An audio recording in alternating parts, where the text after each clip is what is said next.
Olá amigos, tudo bom? Aqui quem fala com vocês de novo é o professor Ítalo Braga. Sou mestre em Direito Constitucional, em pesquisa em processo penal pela Universidade de Fortaleza. Sou pesquisador na área de processo penal, doutorando na área de processo penal e ministro aulas para a OAB há um certo tempo, já com enfoque em especial na parte de petições, mas dessa vez vou estar auxiliando os senhores aqui com a parte de primeira fase da OAB. Inclusive, a gente pode até salientar que já estavam confirmando que vai ter exame agora, que vão retomar os exames da OAB. Espero que seja retomado em breve e vamos tentar aqui auxiliá-los, né, gerar o maior apoio possível para que a gente possa discutir, possa seguir à frente as questões de direito penal e processo penal. Eu já dei um curso para vocês, um curso rápido, óbvio, mas voltado ao que mais cai em direito penal.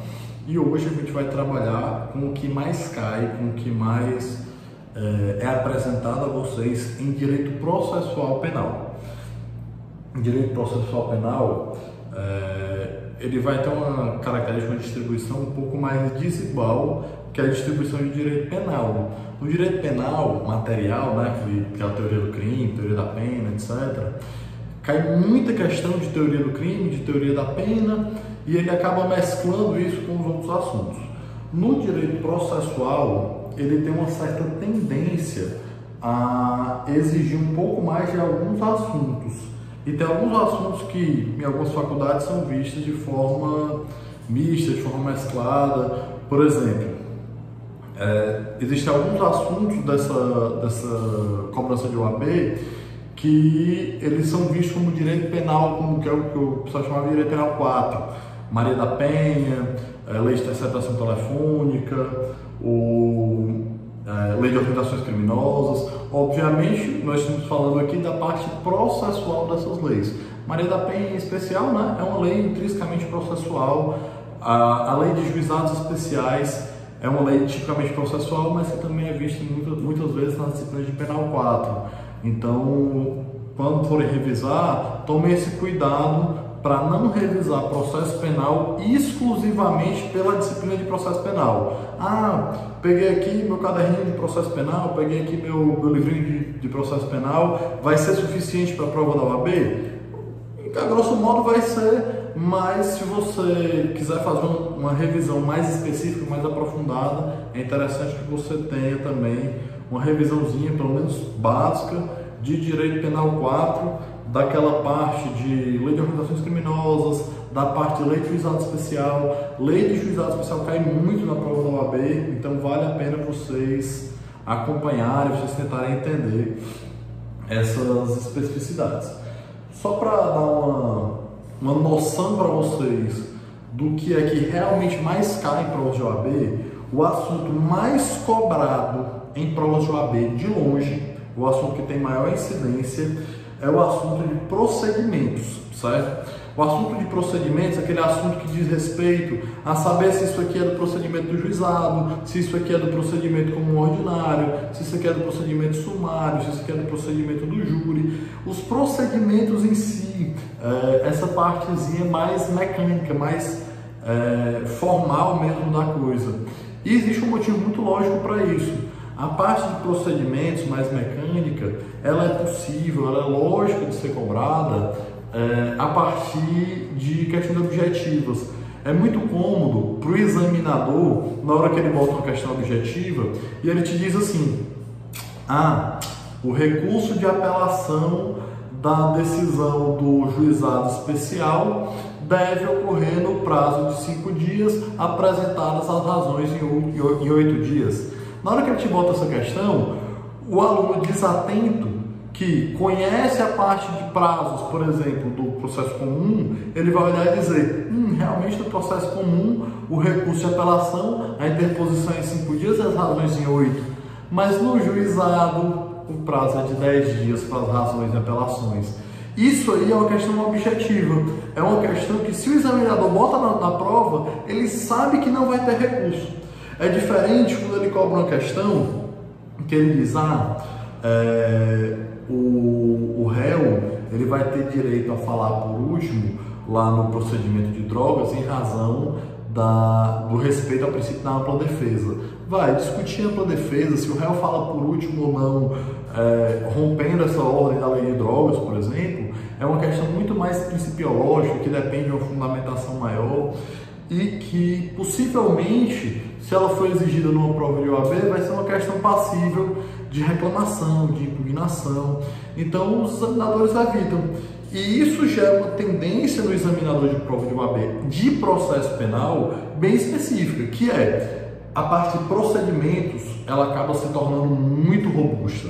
Então, conhecer a diferença dos procedimentos do juizado especial para o procedimento comum, para o procedimento sumário, do sumário para o sumaríssimo, do sumaríssimo para o júri, lei de drogas, essa parte mais objetiva, de pelo menos você saber em que procedimento está e que diferença tem do procedimento, é muito exigida. Então isso aí é um ponto bem forte que vocês devem revisar e possivelmente vai ser a maior parte da nossa aula, do nosso curso de hoje. Eu vou tentar trabalhar bem com vocês a lógica de procedimentos para que vocês não errem questão nenhuma nesse exame de OAB que vai vir. O segundo assunto que mais cai, ele é um assunto que também tem muito a ver com o assunto de procedimentos. Ele é um assunto também bem direcionado, bem correlato ao assunto de procedimentos. O que é o segundo assunto que mais cai? Qual é o segundo ponto que mais cai? É a parte de recursos. E a parte de recursos, quando ela é cobrada nas provas de OAB, ela é cobrada de uma forma bem procedimental propriamente dita.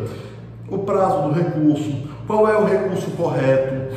É muito comum em prova de OAB ele chegar e dizer: fulano está lá cumprindo pena e ele teve lá indeferido um pedido de progressão de regime. Qual é o recurso cabível?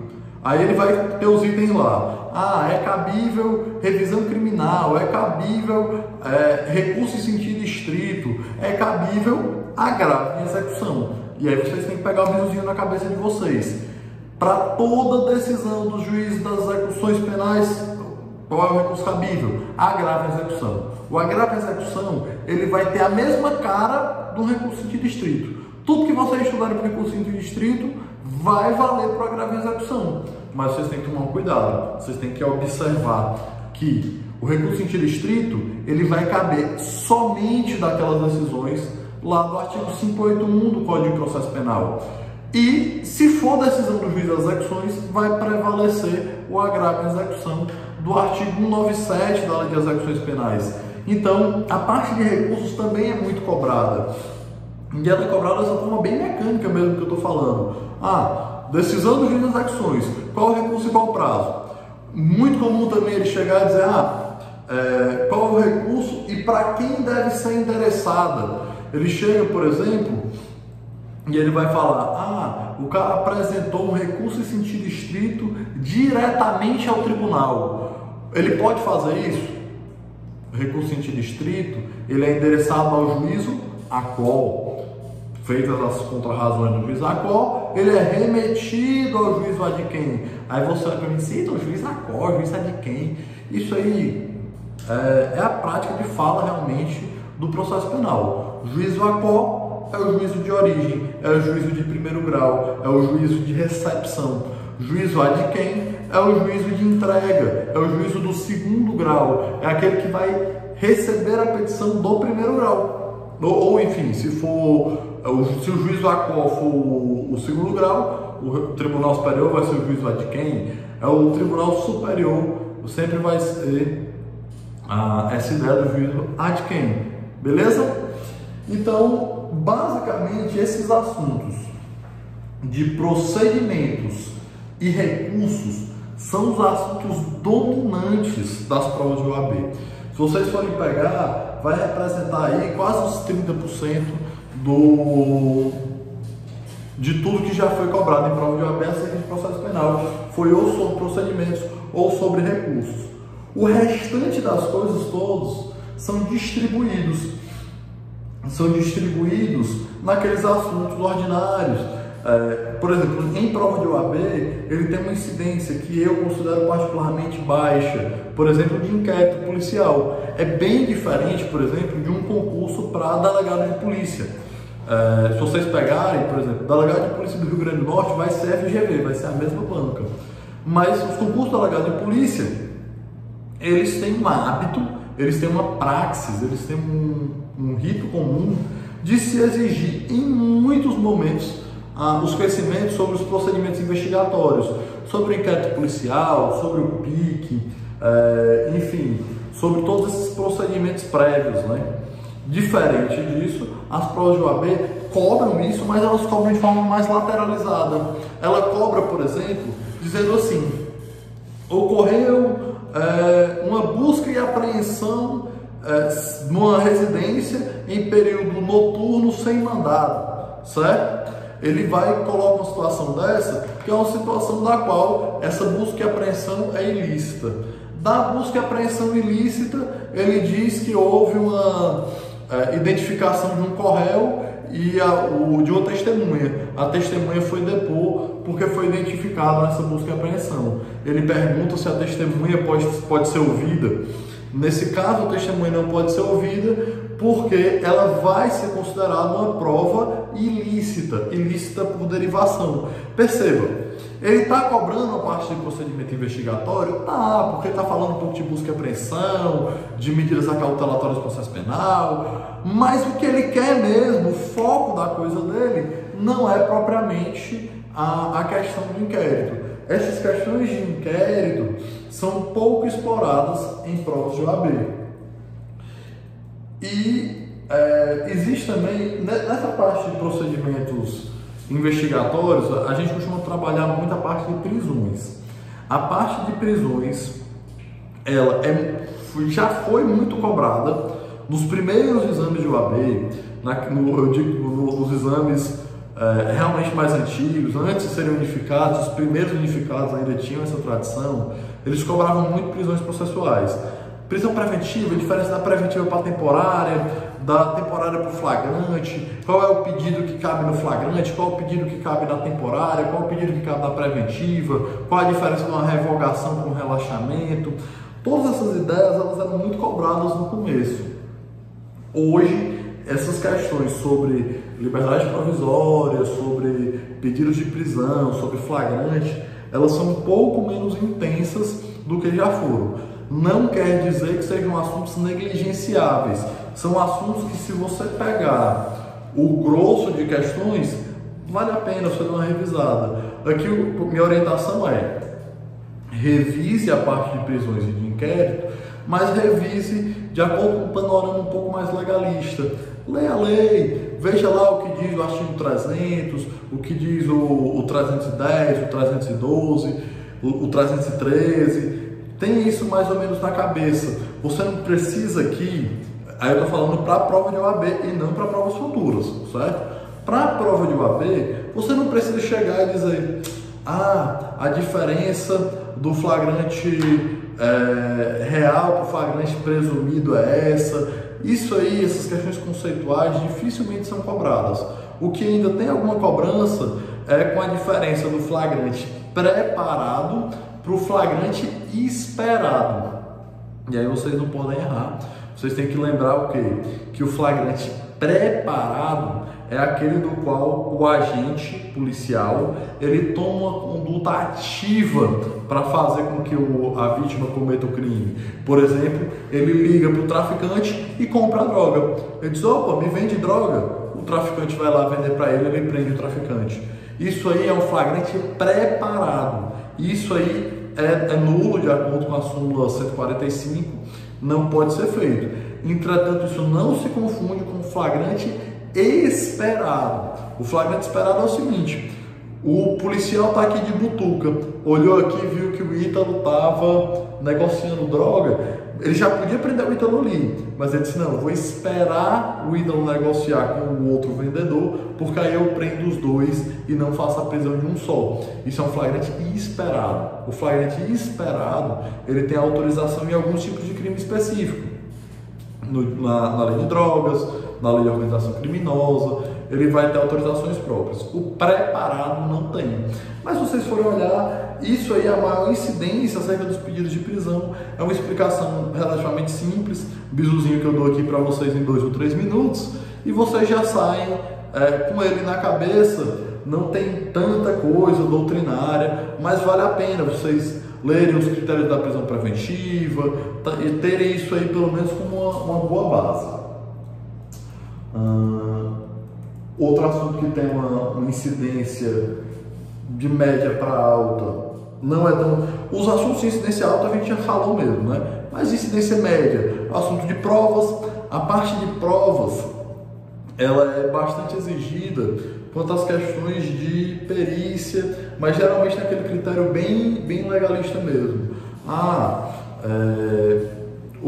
De repetição de perícia, a parte de provas. Eu digo que é interessante vocês lembrarem a história do reconhecimento de pessoas, que o reconhecimento de pessoas tem que ser feito segundo o rito formal, de reconhecimento de pessoas ou de reconhecimento de coisas, né? Colocado a pessoa ao lado de pessoas parecidas, dentro daquele ambiente adequado. Dizer que o reconhecimento de pessoas não pode ser feito por foto. Essa história do reconhecimento de pessoas não poder ser feito por foto é um assunto que eu acho interessante que vocês vejam, porque teve um precedente muito recente do STJ e que repercutiu muito na comunidade jurídica, na comunidade dos processualistas penais, a questão do reconhecimento de pessoas por foto. Então, caiu na questão, reconhecimento de pessoa por foto, questão isso já matam a pau, dizendo que não cabe. Outra questão que é bastante cobrada, a questão da devassa de informações, né? Questão típica, devassa de informação. O policial pode devassar informação de celular, do WhatsApp, sem autorização judicial? O entendimento já hoje pacificado é que não. Ele não pode chegar aqui e abrir o WhatsApp da pessoa à força, né? Porque isso aí vai ferir aquele direito de não produzir prova contra si e do próprio sigilo das informações telemáticas.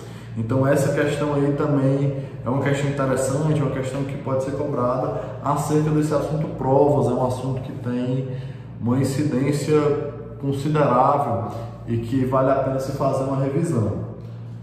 Parte de processo por incidência, procedimentos, já falei. Parte de sentença. Parte de sentença tem pouca incidência em primeira fase, certo? Quem for estudar segunda fase deve estudar bastante parte de sentença. Para quem escolhi fazer segunda fase em direito penal, foi minha escolha, eu quero passar em direito penal. Aí tu revisa a parte de sentença, estudando bem as diferenças do emendatio libelli e do mutatio libelli. Emendatio libelli e mutatio libelli são aqueles dois institutos no qual vai existir uma alteração, ou de fato ou de direito, no curso do processo, e que o juiz vai perceber isso.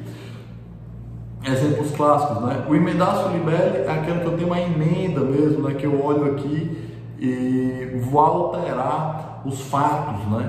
Se eu vou alterar os fatos, eu tenho um emendatio libelli, eu preciso de comunicar ao Ministério Público. O Ministério Público é quem deve fazer essa emenda e a defesa deve ter prazo para se manifestar. Diferente da situação do mutácio, que não se muda os fatos, mas só a capulação do direito, né? Se eu mudo só a capulação do direito, o juiz pode fazer de ofício, independente de oitiva das partes, ainda que ele capture, né, que ele tipifique numa tipificação mais grave do que aquela oferecida na denúncia. Porque no processo penal, a defesa mesmo, ela não é feita em relação ao direito. A defesa é feita em relação aos fatos. Você se defende dos fatos que são imputados. Então, por conta disso, tem essa diferença do mutácio e do emendatio. Isso já foi cobrado em prova de primeira fase, geralmente de forma bem simples, de forma bem objetiva. Na segunda fase é que acaba se cobrando situações um pouco mais complexas de mutácio e de emendatio. A parte de cumprimento de pena teve pouquíssima incidência. A parte de nulidades também tem uma incidência de média alta, isso que eu digo é incidência média. A parte de nulidades ela é bastante comum de ser cobrada, era mais cobrada antes, hoje tem reduzido um pouco, hoje tem realmente se concentrado na parte de procedimentos e recursos, mas a parte de nulidades é uma parte bem expressiva dos exames de OAB em processo penal. E o que é que costuma ser cobrado de nulidades? Basicamente se cobra aquelas histórias de nulidades relativas ou de nulidades absolutas. Por exemplo, uma nulidade relativa, eu cheguei aqui e não tive a oitiva de uma testemunha porque ela não foi intimada, certo? Não intimar a testemunha para comparecer à audiência de instrução é uma nulidade, é uma falha procedimental. Entretanto, se eu chegar aqui e disser, olha, não intimei a testemunha, fiz a audiência sem impugnar isso, e lá na sentença eu quiser reclamar isso, eu vou poder reclamar? É evidente que não. Por quê? A regra das nulidades é que as nulidades, a forma normal delas, é que elas sejam relativas. O que quer dizer que a nulidade é relativa? Ela vai se reger por um princípio que a gente chama de par nullité sangrief.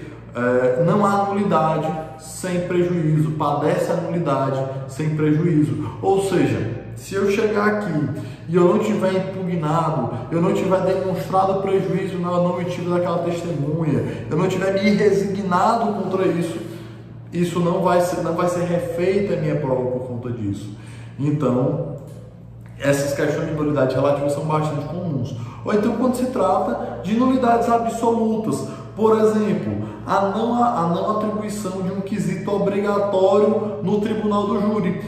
No tribunal do júri, digamos que não foi feita a pergunta se o júri absolve o réu. Essa pergunta é uma pergunta obrigatória. O que o pessoal chama de quesito genérico de absolvição, ela tem que estar lá, é uma garantia constitucional. Então, como ele tem lá como uma garantia, se eu fizer um júri e não fizer essa pergunta, eu vou poder alegar isso a qualquer tempo, eu vou poder subir sempre em relação a isso. Por quê? Porque nesse caso aí, a gente tem uma nulidade do tipo absoluta. Então nulidade absoluta que já foi cobrada em prova de OAB. Você quer saber qual que mais é cobrado em prova de OAB? A ausência de defensor, a ausência de advogado. Pensem, vocês estão fazendo uma prova para se tornar advogados, para estar aqui no escritório, para estar discutindo a parte de direito, defendendo interesses. É muito interessante que um advogado conheça a sua autoimportância e ele saiba que existir um processo em que não teve defesa gera uma nulidade. E não é qualquer nulidade não.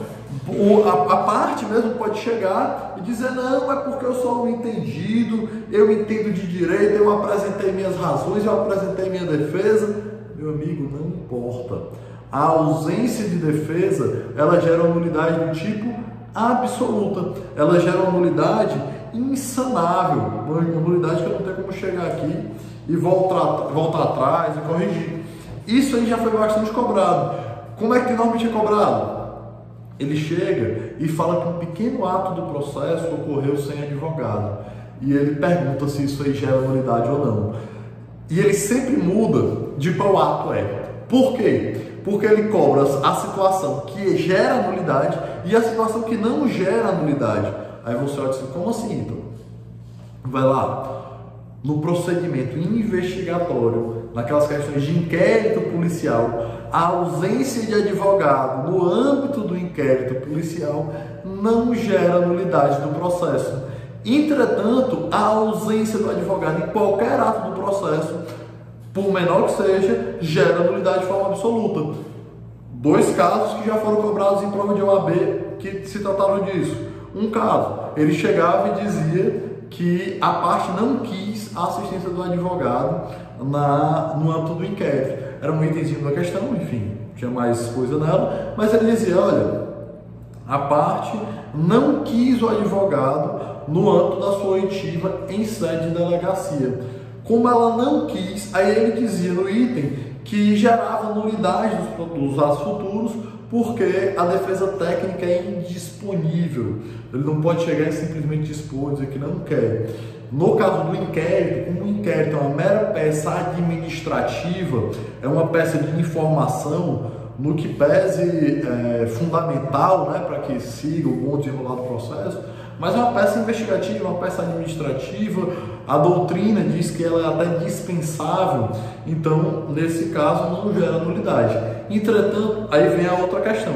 A outra questão, ele falava o seguinte, ele falava que a defesa não tinha sido intimada e não tinha comparecido nem o defensor, nem um advogado dativo, nem o advogado, nem o defensor público para a oitiva de uma testemunha por carta precatória no interior do estado lá na questão. Eu não lembro se era da Bahia, enfim, ele chegava e dizia, olha, teve uma carta precatória para o interior. Aí, na carta precatória, não houve intimação da defesa e quando chegou lá, a defesa não foi, o promotor não foi seguido o processo sem a defesa e ele perguntava se gerava nulidade. A nulidade por cerceamento de defesa, por ausência de advogado, por ausência de defesa técnica, é uma nulidade tipicamente absoluta. Essas questões de nulidade relativa e nulidade absoluta foram cobradas de forma relativamente reiterada em provas de OAB.